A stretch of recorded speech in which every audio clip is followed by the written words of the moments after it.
Imagine the shock. You're walking at home, maybe just turning around in the kitchen or stepping off a curb, and suddenly your knee gives way. The kneecap seems to slip out of place. The pain is sharp, and the fear that it could happen again feels overwhelming. For older adults, this kind of injury, the dislocation of the patella, is not just about pain in the moment. It's about the fear of recurrence, the anxiety of not being able to walk normally again, and the constant worry that every movement might bring another painful episode. But what if I told you that with the right knowledge and a clear step-by-step approach, you can regain confidence, protect your knees, and walk without panic? Patellar dislocation, sometimes called kneecap slipping out of place, is a condition that can feel traumatic, but it is also one that modern science understands deeply. Today, we will go through what really happens when the patella dislocates, what you should do immediately in that moment, and most importantly, how to follow a scientifically proven pathway that allows you not just to recover, but to dramatically reduce the chances of another frightening recurrence. If you stay with me until the end, you will discover practical strategies, ranging from simple positioning in the very first minutes, to targeted exercises that retrain your knee, to modern approaches that even consider when surgery may or may not be necessary. The first key point to understand is what exactly happens inside your knee. The kneecap, or patella, is a small bone at the front of your knee joint. Every time you bend or straighten your leg, it glides in a groove at the end of your thigh bone, called the trochlear groove. But under certain conditions, a sudden twist, a fall, or even a misstep, it can be forced out of that groove, most often to the outside of the knee. The result is an immediate, often dramatic displacement that locks the joint, tears supporting ligaments, and causes significant swelling. This is not only painful, but also destabilizing. For many older adults, that sudden feeling that the knee is no longer under control is as frightening as the pain itself. In that first critical moment, the most important thing is not to panic. Trying to push the kneecap back yourself, especially if you are in severe pain, can worsen the injury. Instead, sit or lie down to take the weight off the leg. Keep the knee as still as possible and elevate it. Applying an ice pack wrapped in a cloth for 10 to 15 minutes will help control swelling and relieve pain slightly. Interestingly, in many cases, the kneecap may slip back into place on its own as the leg straightens, but that does not mean the problem is resolved. Even if the pain lessens, you must seek medical evaluation. Why?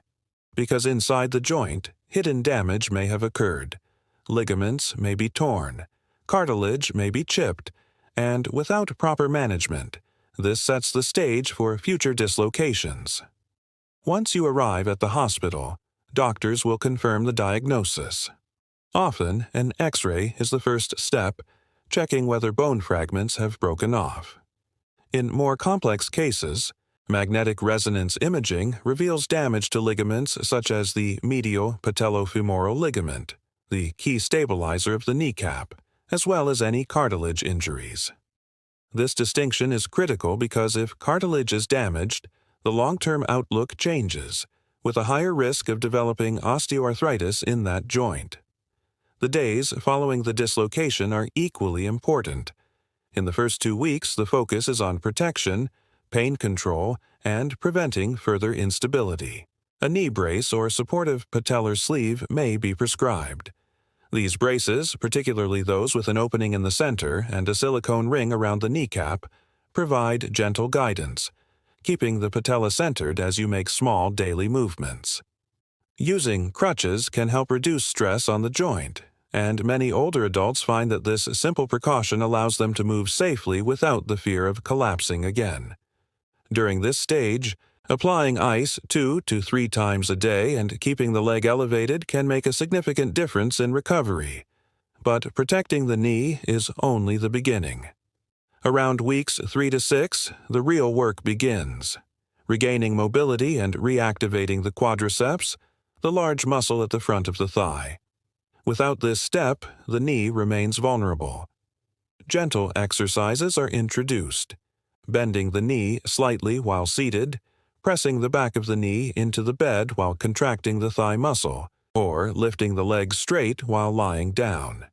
These may seem simple, but scientifically, they are powerful because they reawaken the neural connection between muscle and joint, preparing the body to stabilize the kneecap naturally. By the second month, rehabilitation moves into advanced strengthening. Here, one muscle deserves special attention: the vastus medialis obliquus, or VMO. This small portion of the quadriceps sits on the inner side of the thigh and is critical for guiding the patella back into its groove. Targeted exercises, such as wall squats with a ball between the knees, are designed to activate the VMO, training it to counteract the lateral pull that caused the dislocation in the first place. Complementary exercises, such as glute bridges, strengthen the hips and pelvis, which also play an important role in knee stability. At this stage, proprioception training, using balance boards or simply standing on one leg, helps the body relearn where the knee is in space, reducing the risk of another slip. For older adults, this phase of training is not about athletic performance but about reclaiming confidence in walking, climbing stairs, or moving around the house without fear. Scientific evidence shows that patients who commit to this structured rehabilitation dramatically reduce their recurrence rate. And this matters. Studies suggest that without proper rehabilitation, up to 45% of people will experience another dislocation, sometimes just weeks later. But what if the patella does dislocate again? What if, despite your efforts, instability persists? This is where medicine considers surgery. For most first-time dislocations, surgery is not necessary. But if there is cartilage damage, or if the kneecap continues to slip out despite months of rehabilitation, then surgical reconstruction of the medial patellofemoral ligament is often recommended. This procedure uses a tendon graft from your own body to rebuild the ligament, restoring the natural restraint that prevents lateral displacement. In more complex anatomical cases, other procedures may be added, such as reshaping the groove in which the patella sits or adjusting the alignment of the tendon. Of course, surgery is a major decision, especially in older adults, where recovery takes longer. But when conservative treatment fails, it can provide a path back to stability, reducing pain and eliminating the constant fear of recurrence. Importantly, even after surgery, rehabilitation is essential. The ligament must be trained, the muscles strengthened, and the brain taught to trust the knee again. A frequent question is whether wearing a knee brace in the long term can prevent recurrence. The answer is nuanced. A brace can certainly provide comfort and proprioceptive feedback. It reminds your body where the joint is in space, but it cannot replace muscle strength or coordination. Think of it as a supportive tool, not a permanent solution. For some, wearing a brace during higher-risk activities, walking on uneven ground, for example, makes sense, but relying on it daily without exercise may actually weaken the joint over time. So how long does it take to recover fully?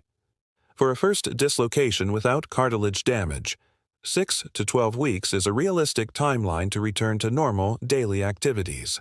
When cartilage injury is present, recovery may extend to 4 to 6 months, and in cases requiring surgery, a full return can take 6 to 10 months. These are not fixed deadlines, but rather ranges. What matters is the consistency of rehabilitation and the gradual rebuilding of trust in the knee. The emotional side of this journey is just as important. Many older adults describe the apprehension sign, the constant fear that the kneecap will pop out again. This fear can lead to avoiding movement altogether, which ironically weakens the muscles further and increases the risk of recurrence. Overcoming this cycle requires both physical and mental rehabilitation, celebrating small victories like walking across the room, climbing a few stairs, or performing a balance exercise without hesitation. Each of these moments retrains not just the knee but also the brain, proving that stability is returning. Now let's talk prevention. Because once you've experienced a patellar dislocation, you're at a higher risk of it happening again. The best prevention is proactive. Maintain lifelong conditioning of the quadriceps, especially the VMO, keep the hips and core strong, and avoid sudden twisting motions with the knee bent and foot planted. Choose supportive footwear to reduce slips, especially on wet or uneven surfaces. And above all, stay consistent with your exercises, even long after the pain has faded. So, what should you remember most? First, never ignore a first-time dislocation. Always seek medical evaluation, even if the pain eases quickly. Second, commit to the rehabilitation process. It is not optional, but essential. Third, use supportive tools like braces wisely, as temporary aids, not permanent crutches. And finally, remember that while the fear of recurrence is natural, knowledge and preparation transform that fear into confidence. If this video has helped you understand not only what happens when the kneecap slips out of place, but also how you can take control of your recovery and prevent another episode, then share it with someone who might need this knowledge too. Leave a comment with your questions or your own experiences. We learn best when we share. And don't forget to subscribe, because in future videos, we will dive deeper into practical strategies for protecting joints, preventing falls, and staying strong and independent as we age. The knee may feel fragile after dislocation, but with the right science-based approach, it can once again become your ally in movement, not your source of fear. Stay consistent, stay confident, and never let one moment of instability define the rest of your mobility.